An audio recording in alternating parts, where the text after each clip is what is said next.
Look, sir, droids. Welcome to Free Thoughts from Libertarianism.org and the Cato Institute. I'm Aaron Powell. And I'm Trevor Burrus. So it's been 113 episodes since we kicked off this podcast, and it's actually kind of amazing it's taken us this long to get here. But today is finally Star Wars Day on Free Thoughts. Joining us to discuss the politics of Star Wars is llya Somin, professor of law at George Mason University School of Law. So a few episodes back, we did a show with Tim Sandifer on the politics of Star Trek, which kind of prompted doing this show in addition to – I think this episode comes out the day the movie does. The greatest event in the history of mankind. Yeah. And so he argued that the original Star Trek series had a decidedly classical liberal viewpoint, that the politics that ran behind it were in line with classical liberalism, but that later Star Trek turned away from that to more of a leftist relativism. So is it possible to see – does Star Trek – or does Star Wars, do the movies say we'll stick to the movies and not to the comics and books and TV shows and other things for now? Do they have a distinct political viewpoint that we can recognize or tease out, or are we, in having this conversation, necessarily reading in before we even get started? I think it's a good question. I think Tim is actually not entirely correct about the politics of Star Trek, which I think had a relatively left-wing sensibility even in the 60s. With respect to Star Wars, I think the original series of 3 movies from the late 70s and early 80s, it probably didn't have very much of a strong ideology because it was focused on the few central characters and their personal adventures and relationships. The prequel series clearly does have a viewpoint about the breakdown of democracy and the rise of dictatorship, and it is overall somewhat left-wing, albeit not nearly as sophisticated and worked out as the left-wing viewpoint of Star Trek is. Although you said not to focus on the TV shows, I can't help but note that the TV shows Clone Wars and Star Wars Rebels, which are now still canonical, have explored some of these political themes even more, and I think further reinforced the idea that there's a kind of left-wing viewpoint underlying the series. Are we just supposed to accept that the Empire is bad because they are the empire? I mean, they just use the word, and that's not a very good word now, and imperialism and all these sort of kind of – well, and they have that scary pseudo-Nazi iconography. And they have, bad music There's a standard joke in science fiction that when science fiction movies and books want to portray – an evil empire, they call it by its true name. They call it the Empire, whereas if it's a beneficial empire, they call it something like the Federation, such as the Federation in Star Trek. I do think there is some real evidence in the series that the Empire is evil. Obviously, the destruction of Alderaan is the clearest case, but if you recall again Star Wars Rebels, you see actually plenty of examples of atrocities by the Empire, including the use of slave labor, censorship, the expropriation of homes even without compensation, and much of the suppression is targeted at people who are not active rebels. So it can't be argued that the Empire only oppresses if you rebel against it. Well, even just sticking to Alderaan, So one of the novels that's come out recently is called Lost Stars by Claudia Gray, which tells the story of a young man and young woman who are lifelong friends and join the Empire shortly before A New Hope, and then their relationship going through the 3 movies and the guy ends up joining the rebellion and the woman sticks with the Empire till the end.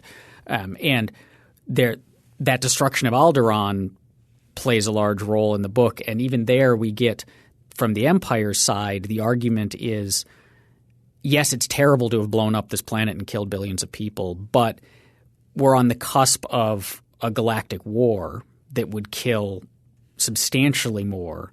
Alderaan is a seat for it's empowering the rebellion. There's a lot of political power for the rebellion happening there. And so by taking them out, we are – I mean, obviously it failed, but we are stopping the war. We're just it's a shock and awe. We're going to shut down the rebellion. No one wants their planet blown up. And so we're saving billions more lives by taking this necessary, albeit awful, step. Is that at all a plausible way to kind of save the Empire from its evilness? So it's certainly not what is intended by George Lucas, or for that matter, by Disney, now that they've taken over the series from him. Nonetheless, defenders of the Empire have made this very argument, most famously in a notorious article by Jonathan Last in a Weekly Standard about a decade ago. I don't think, at least in the internal evidence of the series, that this is at all plausible. First, of course, the destruction of Alderaan does not actually prevent the rebellion from going on or prevent this war from happening. If anything, it just angers people at the Empire more. Second, it would seem to me that if you are going to make this sort of argument, which to be sure was made to justify things like strategic bombing of German and Japanese cities during World War II, you at the very least need to meet a very high burden of proof that this really will have the supposed good effects and that it's the only way of achieving them. And I think there's no evidence from anything we see in the series that this burden of proof is even close to being met. Well, I should note, just for nerdy purposes, and because it sometimes is hard to really talk about these questions without looking at the secondary evidence outside of the 6 canonical films. But so this Lost Stars book is as canonical as the films now because it was published by Disney. So we can – I guess we're kind of forced to use the evidence from it to some extent.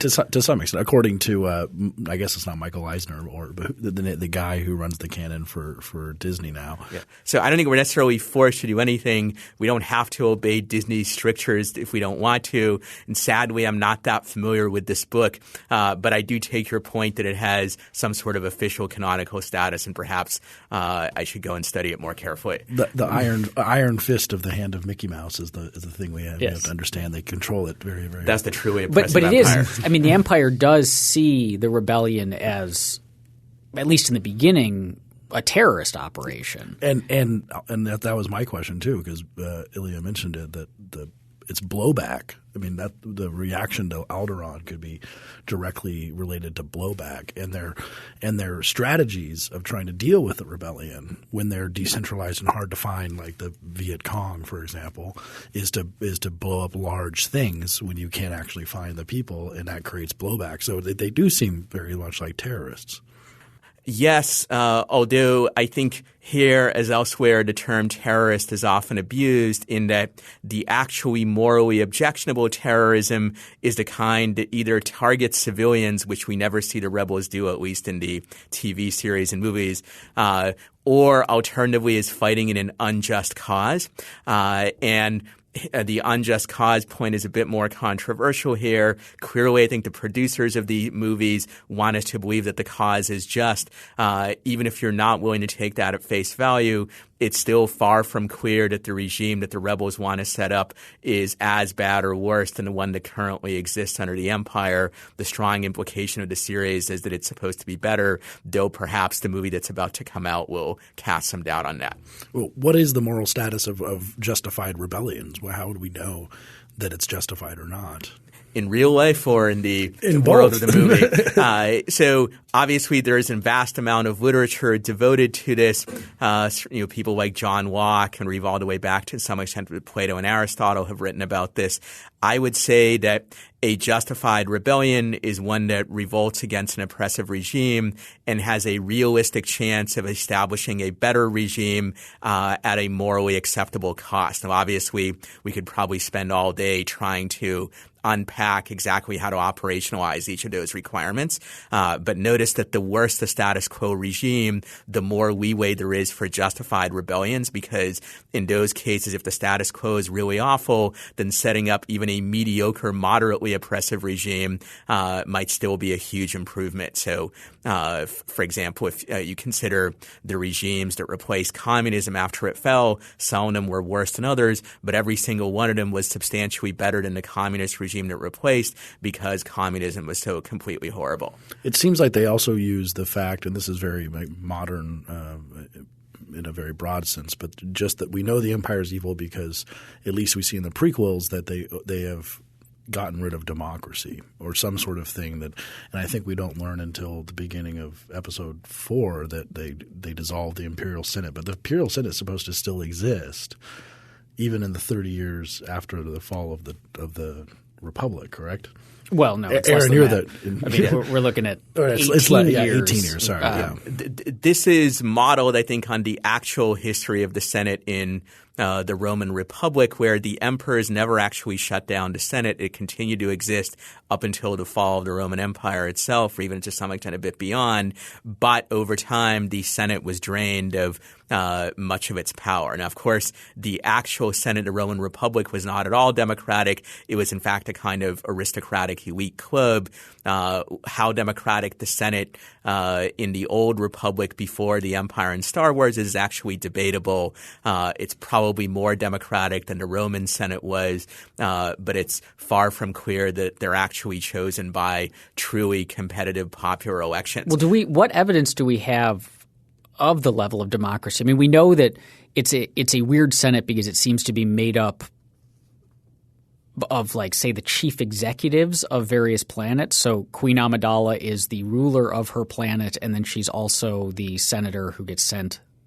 My understanding, and I could be remembering the second episode 2 incorrectly, is that she becomes a senator after her term as queen is over. She is an elected queen, which actually doesn't make a lot of sense. It's like when governors go to the U.S. Senate. Yeah, that's right. So it's like when a governor finishes his term and is elected to the Senate. What we don't know is exactly how the senators are chosen. And given what seems like the very decentralized nature of the republic, it may well be that each planetary government has its own criteria for choosing the senators. So perhaps some are popularly elected, whereas some are just chosen by the rulers of the planet, which of course is not dissimilar from the way that the U.S. Senate was chosen before the 17th Amendment, when it used to be chosen by state legislators. But then we've got this weird mixing into this of the Jedi and the Jedi Council, which is not entirely clear what kind of power they hold within the Old Republic government. I mean, they clearly have military power because in the Clone Wars they're all the generals, which never made a huge amount of sense to me. Why you pick these random people to be leading the armies instead of, people who rose up through the ranks. But they're clearly, the Jedi are not elected. They are sought out by their own kind through this very opaque process, but they do seem to have a fair amount of power. So is that an anti-democratic element in here, or do we not have enough information to make that call?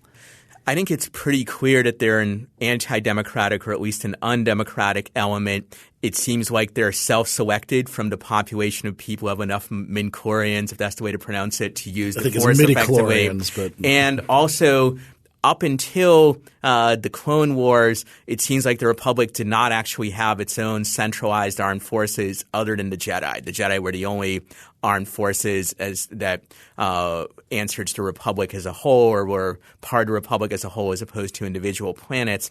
And so it seems like they're a kind of state within a state. They're the only central armed force. They have tremendous autonomy. Much of what they do is operating in secret. And indeed, they even began the project of raising the clone army in secret without getting the approval of the Senate or any other government officials above them. So a lot of more recent critical commentary on the Star Wars series actually does focus on the role of the Jedi and their undemocratic nature, their elitism, the way in which they're responsible in many ways for the atrocities of the Clone Wars and a breakdown of the Republic.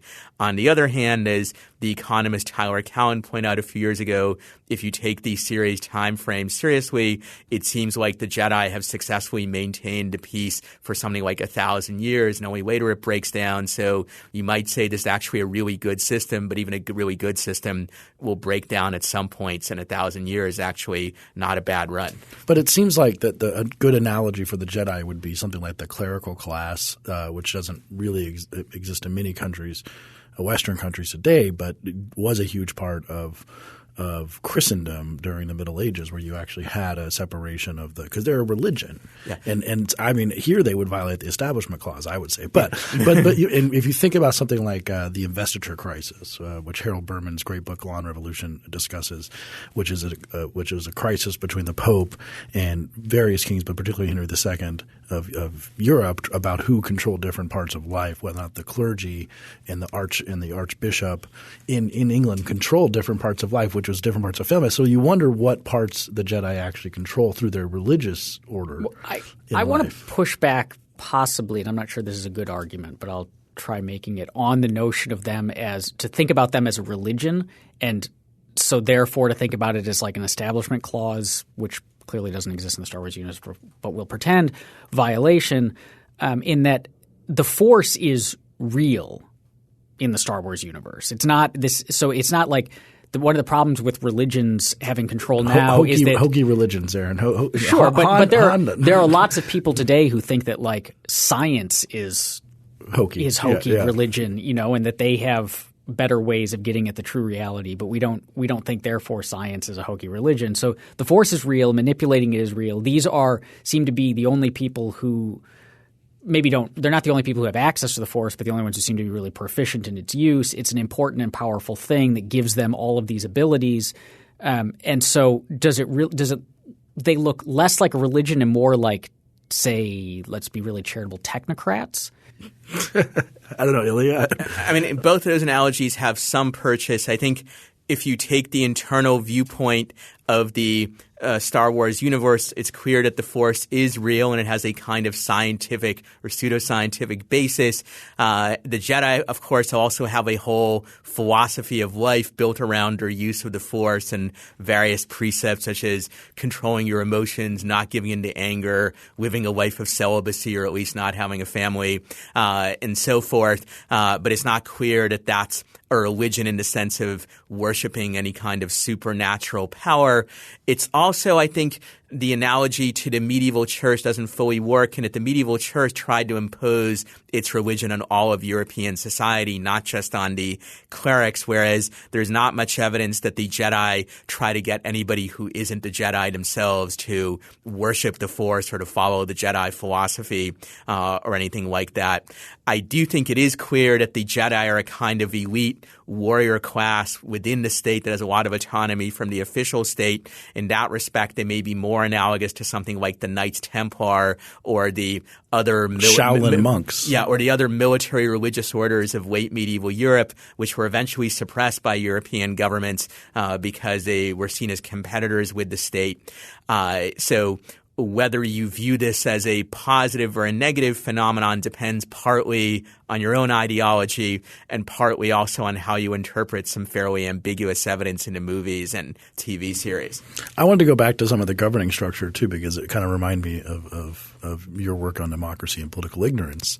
Because when we're talking about the makeup of the Senate, which if we're talking about ruling a galaxy, which we are, we have or at least a large chunk of it. A large chunk of it. We have a real small government. So if the these planets themselves are sending representatives to the Senate, it's kind of like the UN. They internally decide how they're going to choose people and then send them to this organization, which it's unclear how much power they have over the planets themselves, like the UN. But how much could they have given a galaxy? I mean, don't we want small government in these situations? And shouldn't the determination of how democratic this world is on an individual planet level? Because Queen Amidala is a queen. I don't know what things are like on Corellia, isn't that? But she's an elected queen. Elected at the age of, I think, 14 or something. So, well, there's a problem by itself. This is a bad government structure. Yes, it's an interesting system. So it seems like while this is not spelled out very well in the movies or in much detail, it seems like we start out actually with a galactic republic where the central government is actually pretty weak. The Senate doesn't have its own army. It does have the Jedi Order, but it's not clear that they really control the Jedi that well. And also the Jedi Order is fairly small. We're talking about at most maybe a few thousand Jedi perhaps. So maybe they're kind of like the UN blue helmet wearing army. Perhaps. They're somewhat more potent and effective, but certainly they're small relative to the size of the problems that they could potentially tackle. With the crisis at Naboo, it seems like the central government starts gaining more power. And of course, with the Clone Wars, it gains more and more to the point where it becomes an oppressive empire at the end of it. So you could interpret this as saying that we should avoid giving power to a strong central government, particularly in a highly diverse society with many complex factions and the like. I do not think this is the lesson that George Lucas means us to take away from it. What he, I think, wants us to believe is that we do need a strong central government, just one that isn't dysfunctional and one that isn't captured by bad people. And in fact, George Lucas even at one point famously said that the best form of government would be a benevolent dictatorship. So I think what he wants us to feel is that it would be great if there was a strong centralized government which could prevent bad stuff like the invasion of Naboo in Episode 1, but yet also didn't degenerate into tyranny and oppression itself. But maybe we should take lessons also from Alex Jones, who warns us about the UN becoming a despotic force and setting up FEMA camps. Maybe that's kind of what the emperor did. I mean, he led a very silent coup to impose centralized force over it. So this raises the question of world government, which is not likely to happen in the near future in the real world, but certainly is being seriously advocated as a long-term solution to various problems by many people. And one of the issues that you see in the Star Wars universe, again, not the message that Lucas intends, but one that you can certainly take from it if you want to, is that once you have a strong centralized government, if it falls under the control of bad people, for whatever reason, there is no exit from it other than perhaps by war, and even the war might be problematic if that's the only government around and controls most of the military force. Whereas in the real world, at least if you have a terribly oppressive system like, say, ISIS or the Soviet Union or whatnot, there is some alternative governments elsewhere and the opportunity to flee and the like. So one serious concern I would have about a world government is that even if it started out democratic and benevolent and all those good things that people like George Lucas might want, there's no guarantee that it would stay that way. And if over time it degenerated into an empire or an oppressive state of any kind, it would be much harder to get out from under that problem than what an oppressive government is just limited to one part of the world. And of course, in the Star Wars universe, you can say the galaxy is essentially equivalent to the world because with faster than light speed travel, essentially traveling around the galaxy is somewhat like traveling around the world is with our current technology. Although we do see in the movies and in the shows, a lot of the action takes place in planets in the Outer Rim and other frontier worlds that do seem to be pretty well removed from the Empire's control. And I mean, they don't control everything, right? And so there does seem to be some degree of exit, and there do seem to be a lot of people who basically have opted out of that system. So when we meet Han Solo, he doesn't come off as subject to the Empire's whim much. He's just flying from planet to planet, and there's quite a lot of people like him. So it's hard because we don't have a comprehensive survey, at least in the movies, of what's going on in all the Outer Rim planets, but both in the first three movies, and even more so in Star Wars Rebels, we do actually see a substantial Imperial presence in the Outer Rim oppressing people. We see what happens to Cloud City in The Empire Strikes Back. We see the Imperial presence in Tatooine and so forth. So while the Outer Rim planets are seemingly less under Imperial control than the inner planets, it's clear that the Imperial control does exist to a substantial degree and may well be increasing, especially since we remember that the Empire only came to power, I think, about 15 years or 20 years before the events of Episode 4, the original Star Wars movie.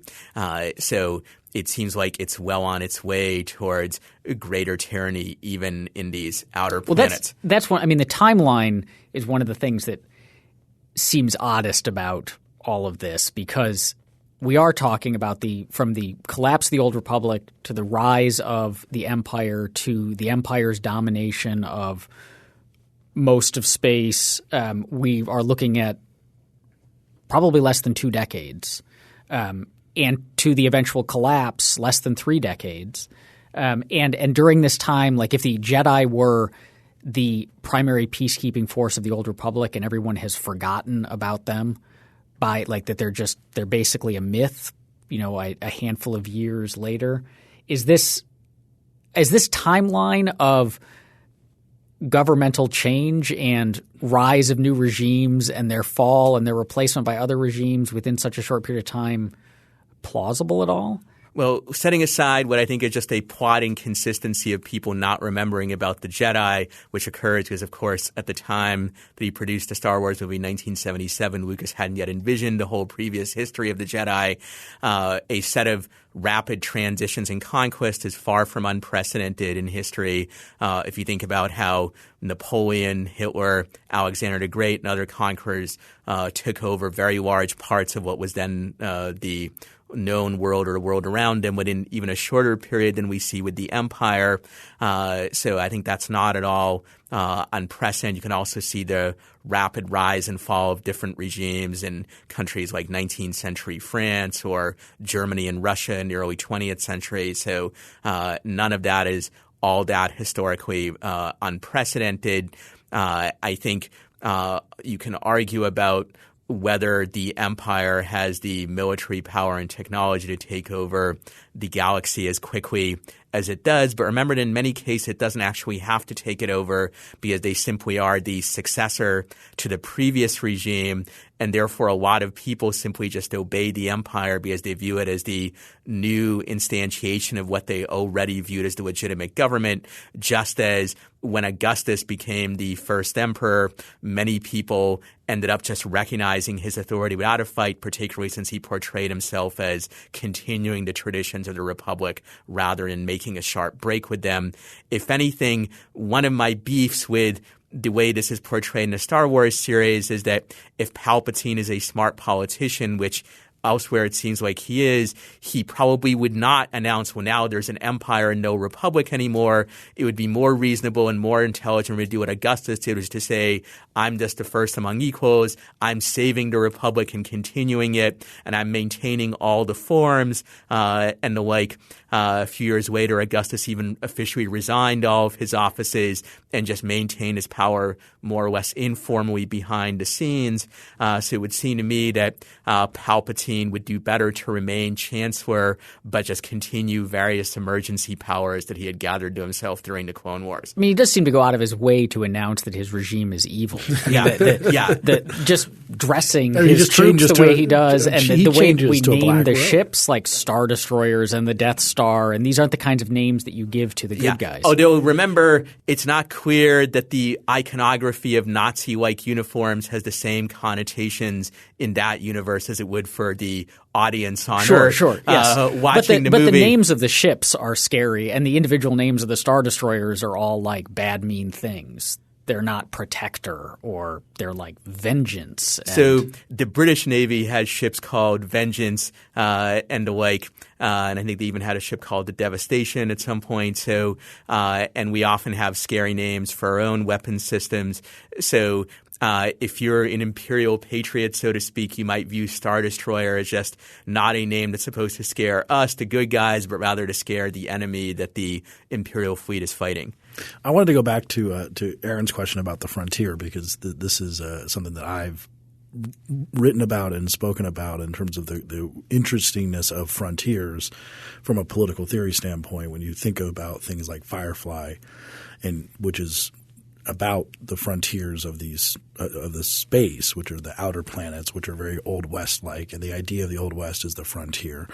And the frontier has usually been synonymous with where people go before the government, where the government sort of stops trying to move as fast as the people, and where its power kind of ebbs. And so a lot of people who try and live free lives end up trying to live them in the frontier where it's less hospitable, or on places like Hoth where you can bring a rebellion, because sometimes the power of government is just – it's coextensive with technology and whether or not it wants to deal with people living on the frontier. You see some of this in the Hunger Games too, because when you see centralized cities in these sci-fi stories. You see them very, very metallic, very glassy, like the Capitol in Hunger Games, like the Coruscant in Star Wars, whereas on the Outer Rims, people are more living closer to the Earth. And you also see it in work of people like James C. Scott, who wrote about The Art of Not Being Governed, which are the hill people of Southeast Asia who move away from government with technology to try and stay out of their way. And so in the frontier, do we know much about the use of the frontier in Star Wars and whether or not it's a kind of similar kind of thing as Firefly or other series? So I think it's definitely true what Aaron suggested earlier, where in Star Wars you do see somewhat less imperial control in places like Hoth and Tatooine and the like. At the same time, it also seems much more clear in Star Wars than in a series like Firefly that the Empire can easily assert great control of these planets whenever it wants to. So as soon as it deploys its forces to Hoth, the rebels are defeated pretty quickly and the Empire can work its will. Same with Cloud City in Empire Strikes Back and other episodes we can name. Whereas in Firefly, it seems like the oppressive central government has much greater difficulty asserting meaningful control over core planets. So I think when you look at frontiers, there can be variation both in science fiction and in real history about the extent to which the imperial metropole can actually assert control when it wants to. I think also the frontier argument is a little bit pessimistic in some ways. If you take it seriously, it implies either you can live in poverty and fear but relative freedom on the frontier, or you can live in greater technological luxury and with less crime but with political oppression at the center. And obviously, hopefully, what we would want to achieve is a free society that also has urban spaces and high technology and the like. Well, maybe that's the way to interpret the Death Star, that it's basically trying to deal with frontier and the control that's needed when with the government to be able to exact its will. It needs to have technology to be able to do that. So certainly the Death Star seems like an effort by the Empire to assert control over recalcitrant planets. Obviously, as we discussed before, there's a question of whether it turns out to be overkill in that many people who might otherwise have been willing to tolerate the rule of the Empire or even actively support it feel like if they can do this to Alderaan, maybe the same thing will happen to us. And therefore, we need to revolt, even though previously we thought that, it wasn't so bad. But you've written before that it may be the case that the Empire should have built more Death Stars, that they had a problem building only one or two. Yeah, so there is also a subgenre of literature criticizing the Empire's military strategy. And if you take seriously some back-of-the-envelope calculations that economists and literary critics have done, it seems like the Empire has sufficient resources to build a substantial fleet of Death Stars, and then they could almost certainly crush the rebellion because even if one or two are destroyed by lucky shots or force wielders or the like, you still have a whole fleet of them left, just like they have a large fleet of Star Destroyers.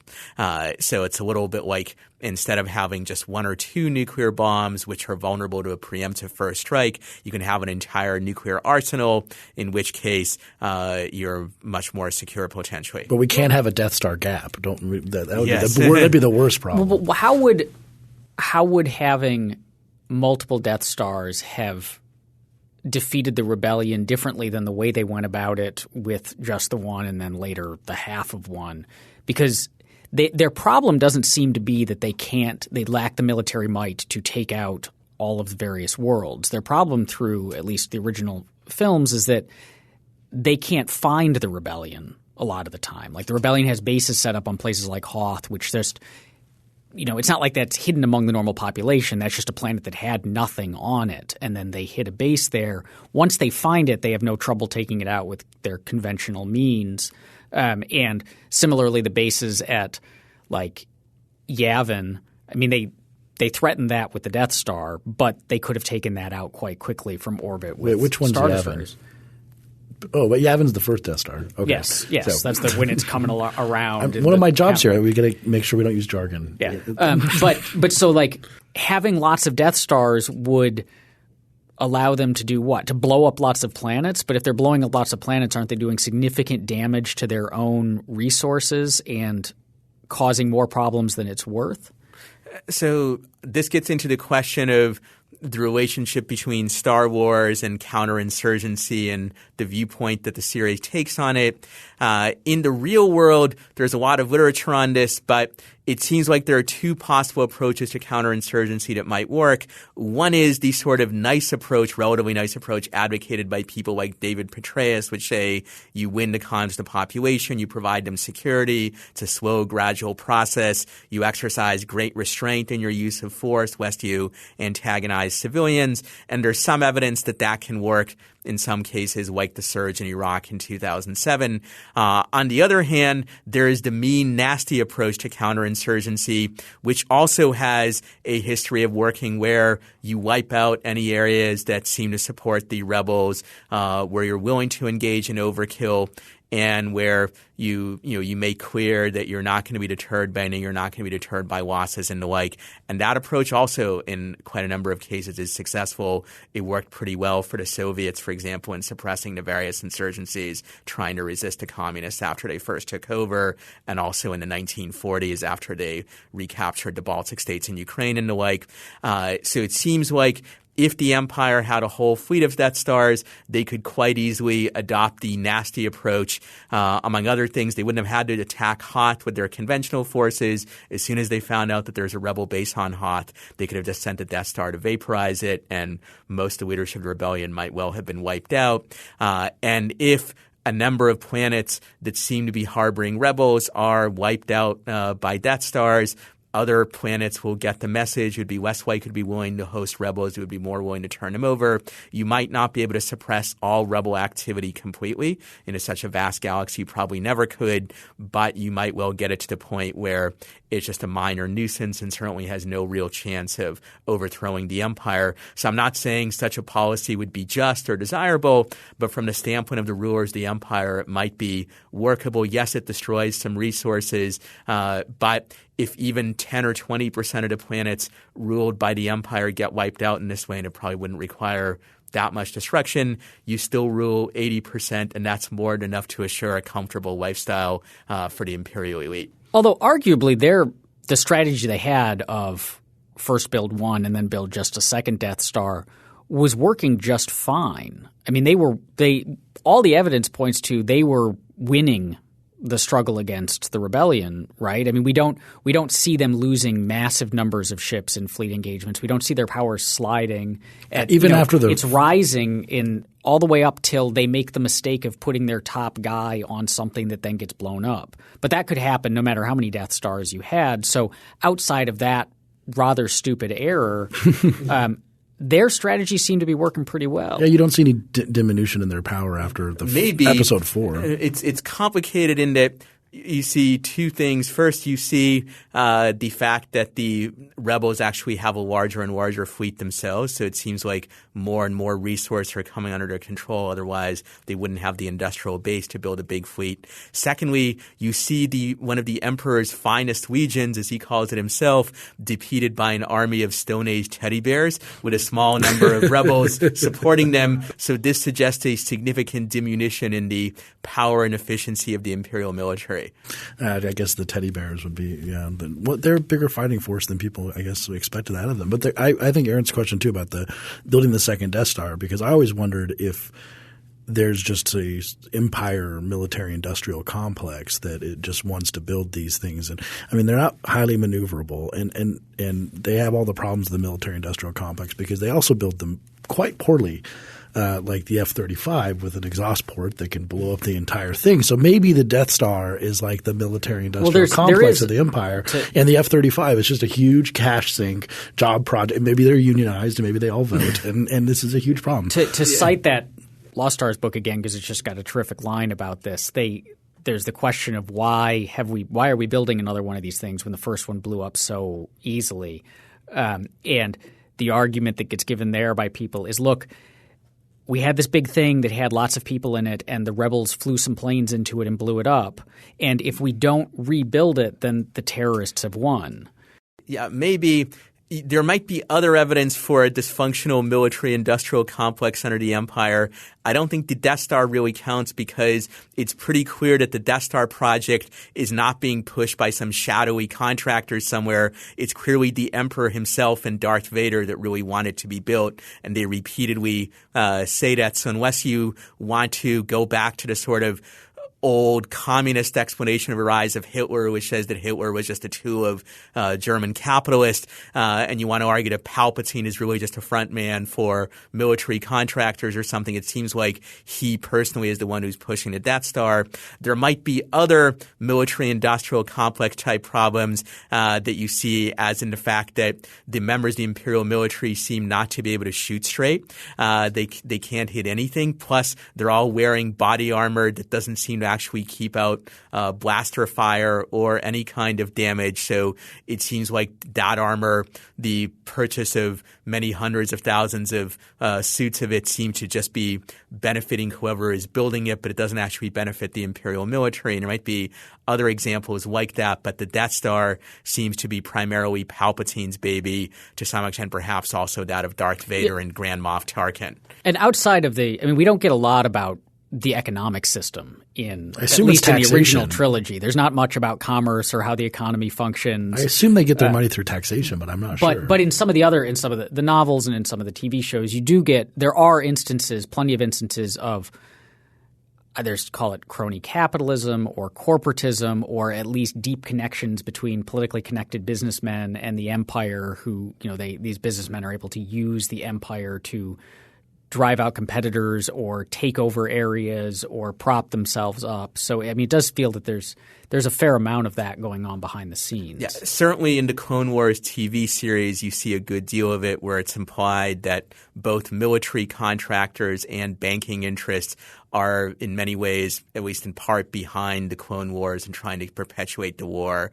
Moreover, it's even implied that, or even stated at one point, that insufficient regulation of banks has caused a financial crisis like the 2008 financial crisis in our world. This is obviously intended as part of the left-wing mesh of the series. So while you certainly do see corporate and business interest having this impact in the Clone Wars and a little bit in the prequel movies as well, I think the message that is being conveyed is more a left-wing message and a libertarian one, the idea being that what you want is real representatives of the people to take control of these interests rather than to get the government out of intervening in the economy. So if that's true, Star Wars shows up a lot you see lists of libertarian movies. It's not uncommon to see Star Wars listed, often just because it's showing people fighting back against an oppressive regime. But is there any reason to think that Star Wars is at least nominally libertarian, maybe just a little bit, or is that just completely misguided to stick it on those lists?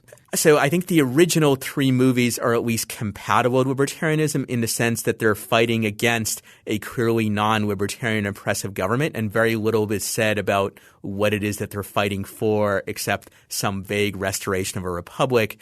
When you see the prequel movies, and even more so the Clone Wars series, I think it's pretty clear that the ideology animating it is non-libertarian.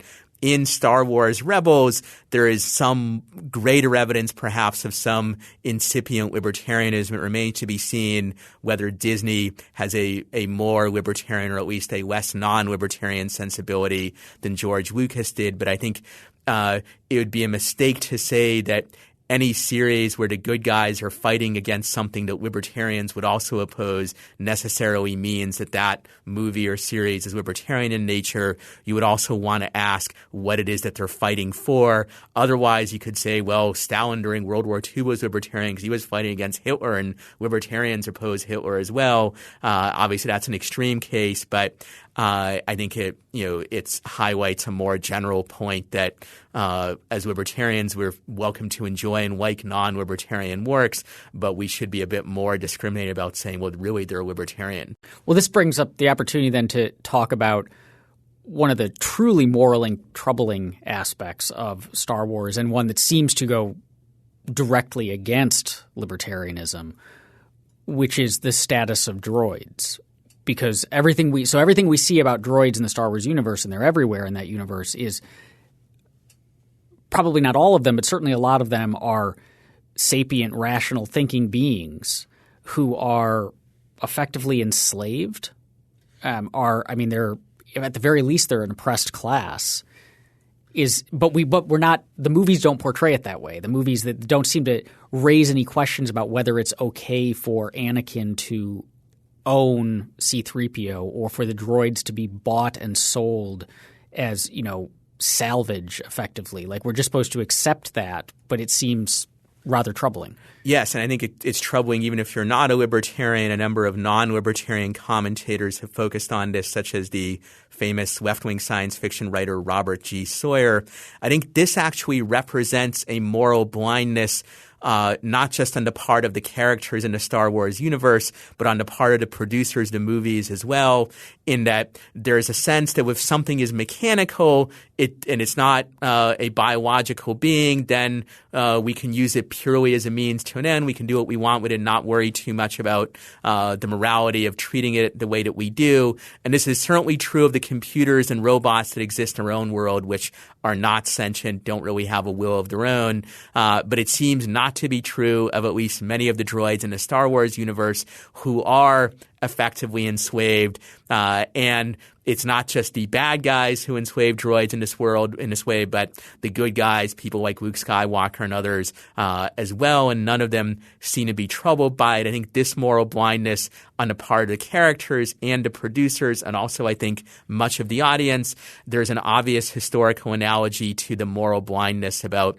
slavery in the real world for many centuries. So in the world of ancient Greece and Rome, even great and insightful thinkers like Plato and Aristotle took the justice of slavery largely for granted, and they've thought that it was just a part of the nature of society that we're going to have a situation where there's this enslaved class. And even more recently, if you watch a movie like Gone with the Wind, it seems like not just the characters, but also the audience is intended to take for granted the idea that the enslavement of blacks was, if not necessarily right and just, at least not all that bad or just part of the natural way that things were. Now, this has struck me as we were talking about this because it goes back to our discussion of the political alignment and realities of the Republic, which is that, if I remember correctly, Anakin and his mother at the beginning of the first movie, are slaves, and it's unclear.